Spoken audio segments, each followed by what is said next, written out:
Welcome to Cavs Daily, your one-stop shop for everything Cavs related. The good, the bad, the ugly, the indifferent. We'll be talking about it here daily, as the title states. I'm your host, Paul Williams. Do appreciate you guys being here with me today. If you could, at some point in the video, like, subscribe, comment, all that stuff does help, and I do really appreciate if you can do that. With that, let's get to the first topic of the day. As you can see, the Cavs wrapped up their third preseason game just about an hour ago, and wasn't a pretty one as Cleveland falls to Boston 138-107. The game was just about what the final score indicates. It was not a competitive game. From the very start, the Cavs just came out and they didn't have it, but I will preface, the Cavs didn't have any of their starters, and most of their real rotation players did not play in this game. There were some guys that will get minutes this year that did play in the game, but yeah, nowhere near our top of the line roster that we could bring to the table. The Cavs went with the starting five of Larry Nance Jr., Dean Wade, Jalen Tyson, Tyrese Proctor, and Craig Porter. They went with the 2-point guard backcourt for the game, and I don't think that really was the reason that they struggled so much, but the Cavs scored only 3 points in about 7 game minutes to start the game, so they fell behind 17-3, and from there, it wasn't really close. They rebounded in the first quarter to make it a somewhat respectable, 17-point quarter for the Cavs, but yeah, it wasn't pretty and nothing was really working. They looked flat energy-wise. Their shots were flat, and while they had some guys being aggressive like Proctor and Porter, they just didn't really have it. Tyson had his best statistical game of the preseason so far, 16 points, 5 rebounds, and 4 assists in 28 minutes. He played pretty well. Not many guys came with him. Larry Nance finished with 11 and 9, but he shot just 2 for 10 from the field and 1 for 6 from 3. Just wasn't really efficient, but he shows that he won't be taking that many shots in a real game, but he will still do the other things like get rebounds, play defense, get loose balls. So wasn't too worried about his inefficient shooting so much. Dean Wade, 3 points in 24 minutes on 8 shots. Dean Wade, I don't know. But Craig Porter only had 6. His shot was off. Tyrese Proctor had 12. He played decent, but wasn't very efficient. 5 for 14 from the field, 2 for 9 from 3. He was hoisting them, just wasn't hitting them. The Cavs trailed by, 19 at the half and 29 going into the fourth quarter. And by the fourth quarter, it was a lineup you'll never, ever see in a Cavs game, as Cop was in there looking like our best player.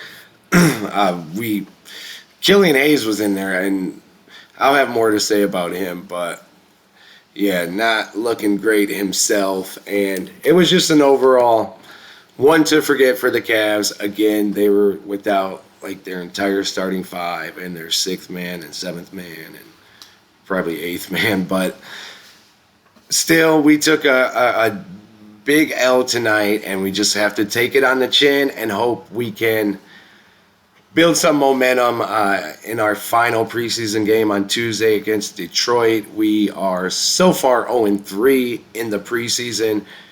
I'm not really worried about that whatsoever, but yeah, you never like watching your team get spanked on ESPN for some reason.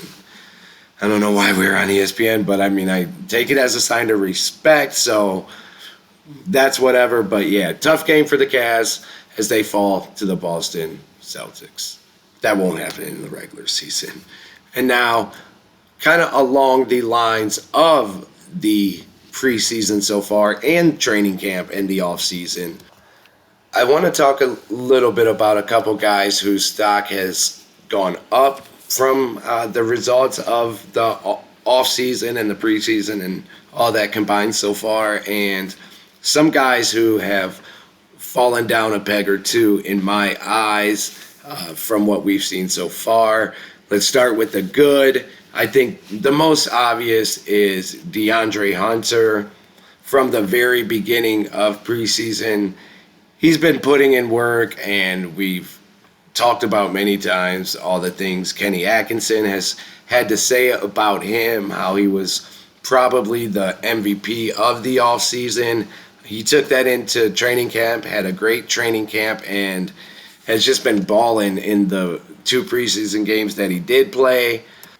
He's looking like a serious candidate for maybe NBA Most Improved, even though he led all bench scorers in scoring last season with over 17 a game. Also, if he does come off the bench more than 50, 60 games, Sixth Man of the Year is definitely in his grasp. I mean, he's already the betting favorite to win Sixth Man of the Year, and that was before how good he looked so far in the preseason.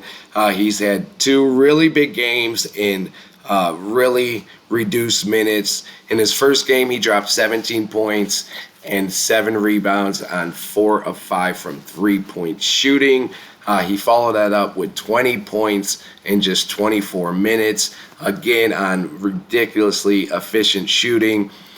Through his first two games, he shot 13 for 22 from the field and 5 of 7 from 3-point land.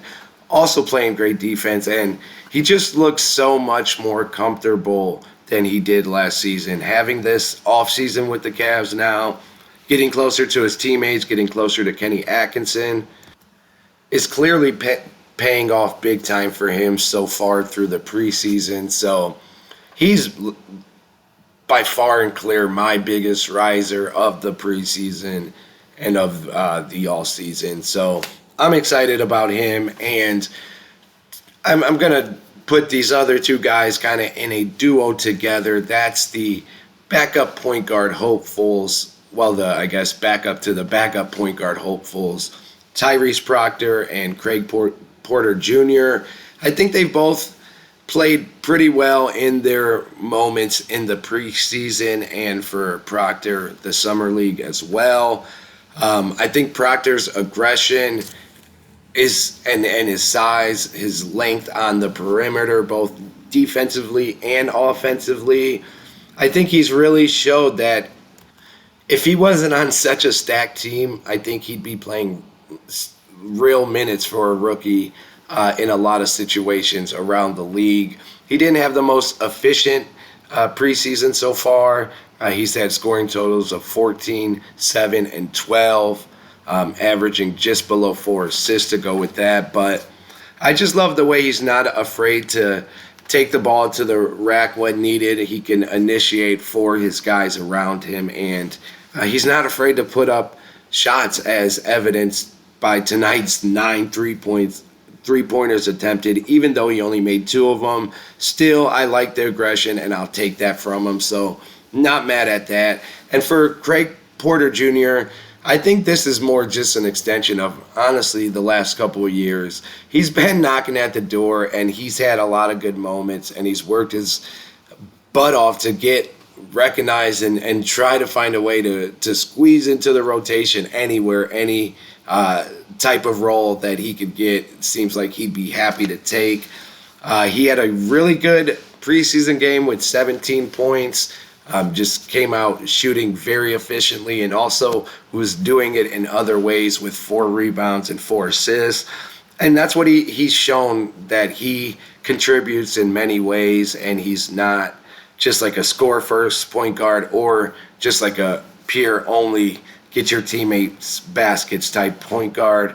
He could do a little of both, and I don't know. I don't know who's ahead of who between him and Proctor right now as far as the third point guard goes, but I do think it's neck and neck, and I think both of these guys have raised their stock a bit throughout this offseason and this preseason. Not as much as DeAndre Hunter, but enough to be shotted out.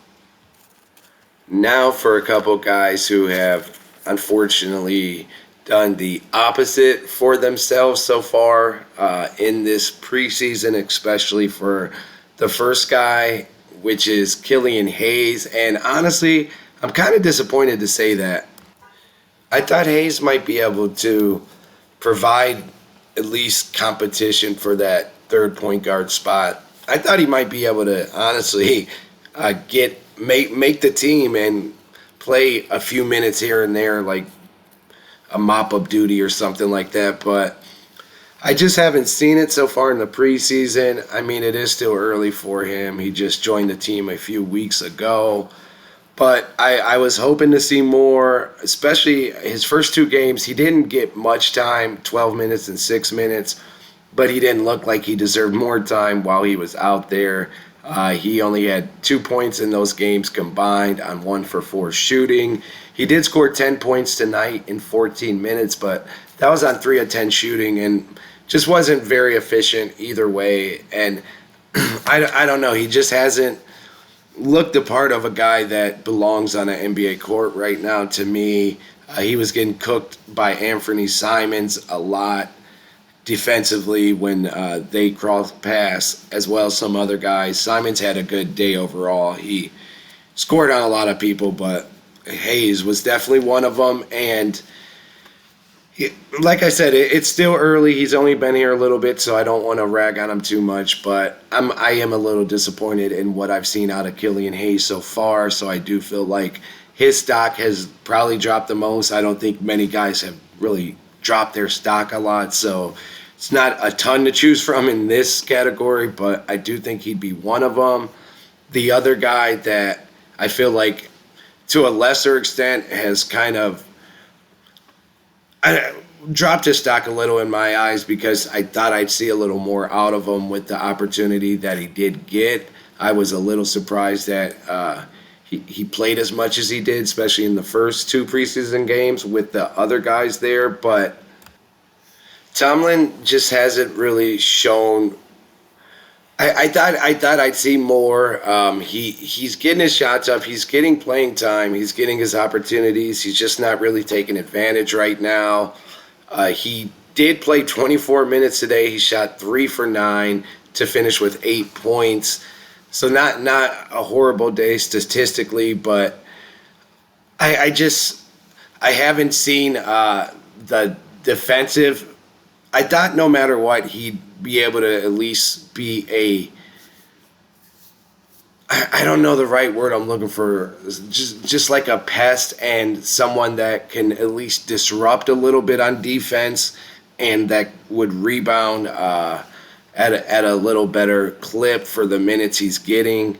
But maybe I was just a little too high going into the preseason. After I saw him get the minutes he did, I thought that I'd see more and that he might be able to like push for backup big duties and maybe play 8-10 minutes some games that matter. But so far from what I've seen, he still isn't ready to me.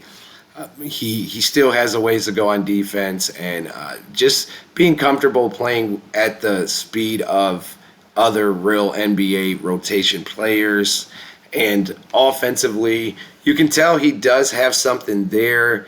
He just didn't really show well in this 3-game stint for him. He shot 4 of 12 from threes, or 3 of 12 from 3, I'm sorry.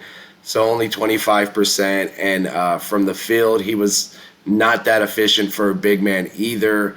He shot a total of 7 for 23 through 3 games. And that's getting up a decent amount of shots for a guy in his position. So not as down on him as I am Hayes, but I also am not as up on him as I was hoping to be at this point, given the opportunities that he's had so far. But I'm going to leave it there with that because, like I said, there's not too many guys that can really be called out through 3 preseason games. I think especially the guys that are going to play when it matters have for the most part shown what we would hope from them. I know Lonzo and Larry Nance haven't maybe gotten off to the best start statistically through a couple preseason games, but those are guys I'm not worried about as far as if they'll be sufficient in their role this season. I just want them to be healthy. If they're healthy, I'm confident that they'll do what we brought them here for. So I'm not really worried about them. And to wrap things up today, we're going to talk a little bit about just some of the stuff I've been seeing around different websites, different social medias, Reddit, just a lot of the fan sites, like the specific Cavs fan sites or Cavs fan pages that are pretty well followed and have a lot of people giving their opinion. You just see so much negativity, and I mean, I understand some to a certain extent, but the stuff you see on there on Cavs fan pages from badged fans of the Cavs is just kind of crazy to me. It's like we sometimes take for granted the position the Cavs have put themselves in. Yeah, we haven't won a championship with this core yet. I get it. Yeah, we should have went further last season, but we have a team that is now for at least a 2 to 6 year, 7 year stint will be a real contending team, and for at least 3 or 4 of those years at minimum will be a real top championship contending team. So I mean, we can always have frustrations, but we do need to also appreciate that we are in a very good position, and we're lucky to have such a well-ran franchise with so many different solid pieces, from the roster to the front office to the ownership. Like, we're lucky, and Cleveland is in really good shape as far as basketball goes. And I mean, let's just take it back a little bit, like just a notch. Like, I see stuff saying that as long as Jared Allen is our starting center, we'll never get past the second round of the playoffs. He's such a weak link. We'd be better off cutting him, things of that nature. It's like, how are these people that I see always commenting and talking about the Cavs on these certain sites or pages, which means they follow them to some extent, but they can still think like that, or that Darius Garland is a top 10 worst point guard in the league, and that we'd be better off with a replacement level average point guard. Just all type of stuff like that kind of drowns out the positivity, because there's always going to be some, but when it's to such a certain extent where it's more than half or at least half of what you see and read on those places, when you have a team that's so good and so well built and so fun and just such a genuinely good team, it makes me just feel bad, because it's like we can go back to when we were at the beginning of a rebuild and see how that feels, or be so many other teams that are in a perpetual rebuild, just can't seem to get it right, and no matter what they do, they might have one season where they have a little success, but they can't sustain it. We're doing the exact opposite of that, and we're sustaining success, and we're very well built. So let's appreciate that. Let's give the guys a little grace. I'm still hurt from May as well. Trust me, probably more than most of you, but let's be realistic and give the guys some grace. We do have a very, very good basketball team, and it's going to be a fun year. I hope you guys will be sharing that year with me as we count down the days till the season starts, then till we win a championship, then till we win another one. We'll be here talking about it every day. Appreciate you guys if you've made it this far. If you can, one more time, please subscribe and come on this journey with me. And until I see you guys again tomorrow, I appreciate you and have a wonderful day.